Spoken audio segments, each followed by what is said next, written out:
37 navires bloqués au large de l'Iran pendant 16 jours. Aucun d'eux ne bouge. Et voici la chose étrange. Il n'y a pas de tempête, pas de défaillance mécanique et pas de blocus formel. Alors, qu'est-ce qui les retient là? La réponse remet en question tout ce que nous croyons savoir sur la façon dont les sanctions modernes fonctionnent réellement. Restez avec moi, car une fois que vous le voyez, vous ne pouvez pas l'ignorer. Voici ce que nous allons comprendre ensemble. D'abord, comment un pays avec les 4e réserves pétrolières du monde se retrouve-t-il à court de stockage en 22 jours? Deuxièmement, pourquoi la Russie, l'allié supposé de l'Iran, refuse-t-elle d'aider, même alors que le ministre des Affaires étrangères de Téhéran supplie en personne? Et troisièmement, pourquoi les anciens loyalistes du régime, les gens qui ont construit ce système, sont-ils soudainement ceux qui mènent les protestations? Nous allons répondre à ces 3 questions, mais pour comprendre n'importe lequel d'entre eux, vous devez comprendre une chose spécifique sur la façon dont l'économie iranienne était réellement structurée. Et ce n'est pas ce que la plupart des analystes vous disent. Le CENTCOM vient d'annoncer que les forces américaines ont abattu 4 drones d'attaque iraniens sans pilote lancés vers le détroit d'Ormuz. C'est important, et voici pourquoi. Ces drones posaient une menace immédiate au trafic maritime régional, selon CENTCOM.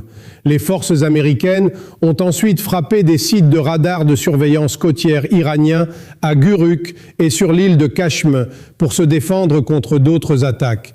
Mais attendez, l'Iran dit que ce n'est pas arrivé. Ou plutôt, l'Iran dit que ce qui s'est passé était complètement différent. Voici où ça devient intéressant. Les médias d'État iraniens, MER, nient que des explosions aient été entendues sur l'île de Keshim. Ils nient que des attaques aient eu lieu. Mais ils reconnaissent que des tirs ont été tirés dans la région. Leur version? L'Amérique envoyait des navires de guerre près du détroit d'Ormuz. L'Iran tirait des coups d'avertissement sur les navires américains. C'est 2 histoires complètement différentes. Une histoire parle de drones d'attaque et de frappes défensives. L'autre parle de coups d'avertissement contre des navires de guerre. Vous voyez le problème? Les 2 côtés contrôlent le narratif dans leur propre pays. Et aucun d'eux ne dit la même chose. Maintenant, pendant que tout cela se passe, Donald Trump vient de faire une déclaration à Meet the Press. Et c'est là que ça devient vraiment étrange. Trump dit que les États-Unis ont complètement détruit l'armée iranienne. Il dit qu'il ne reste à l'Iran que 21 à 22% de ses missiles. Réfléchissez à cela pendant une seconde. Si vous avez complètement détruit quelque chose, comment peut-il rester 22%? C'est comme dire que vous avez complètement détruit quelque chose sans.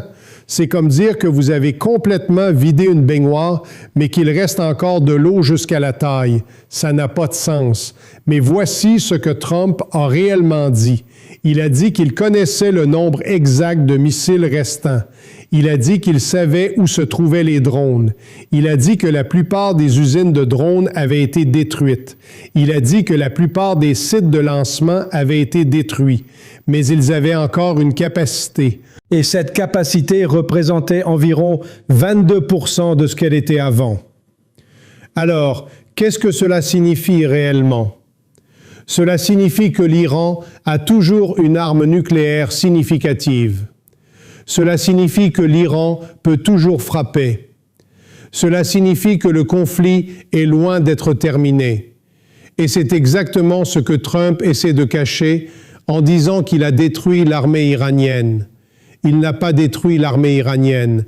Il a dégradé sa capacité. C'est très différent. Maintenant, voici où ça devient vraiment important. Trump dit que l'Iran veut faire un accord. Il dit que l'Iran est désespéré. Il dit que l'Iran supplie pour un accord. Mais l'Iran dit quelque chose de complètement différent. L'Iran dit qu'il ne fera pas d'accord tant que les États-Unis ne dégeleront pas 24 milliards de dollars d'actifs gelés. L'Iran dit que c'est un test. C'est un test pour voir si Trump prend réellement les négociations au sérieux. Si Trump prend les négociations au sérieux, il doit libérer les fonds. Il doit montrer qu'il va au moins négocier de bonne foi. Mais Trump refuse de le faire. Et voici pourquoi. Trump a peur d'être pire qu'Obama. Obama a dégelé 1,4 milliard. Trump devrait dégeler 24 milliards de dollars. Trump ne peut pas accepter d'être pire qu'Obama. Donc, au lieu de cela, il sabote les négociations, il sabote la possibilité d'un accord, il sabote la paix, tout parce qu'il a peur de ce que les gens vont penser. Mohsin Razi, le principal conseiller du Guide suprême, a dit quelque chose d'encore plus révélateur. Il a dit que le Guide suprême ne rencontrera pas Donald Trump. Il a dit que les négociations sont actuellement dans une impasse. Il a dit que Trump doit briser cette impasse. Et il a dit que si Trump veut vraiment un accord, il doit prendre des décisions indépendamment d'Israël. Voilà le cœur du problème. Trump est contrôlé par Israël. C'est ce que dit l'Iran. Et c'est pourquoi les négociations sont bloquées. L'Iran ne peut pas faire un accord tant que Trump est sous le contrôle d'Israël. L'Iran ne peut pas faire confiance à Trump tant qu'il prend des ordres de Netanyahou. Et Trump ne peut pas ignorer Israël parce qu'il a besoin du soutien des électeurs évangéliques et des donateurs juifs. Donc, vous êtes coincé dans une impasse. L'Iran veut un accord, mais pas aux conditions de Trump. Trump veut un accord, mais pas aux conditions de l'Iran. Et entre les deux, il y a 24 milliards de dollars et le contrôle d'Israël sur la politique étrangère américaine.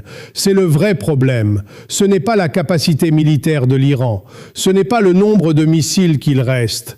C'est la politique. C'est l'ego. C'est la peur de Trump d'être pire qu'Obama. Et pendant ce temps, les navires sont bloqués, les drones volent, les missiles restent en place. Et personne ne sait ce qui va se passer ensuite. Parce que personne ne sait si Trump va finalement accepter les conditions de l'Iran ou si l'Iran va finalement accepter les conditions de Trump. Personne ne sait si les États-Unis vont continuer à frapper l'Iran ou si l'Iran va riposter. Personne ne sait si cela va mener à un accord ou à une guerre totale. Mais voici ce que nous savons. Nous savons que Trump ment sur les chiffres. Nous savons que l'Iran ment sur ce qui s'est passé au détroit d'Ormuz.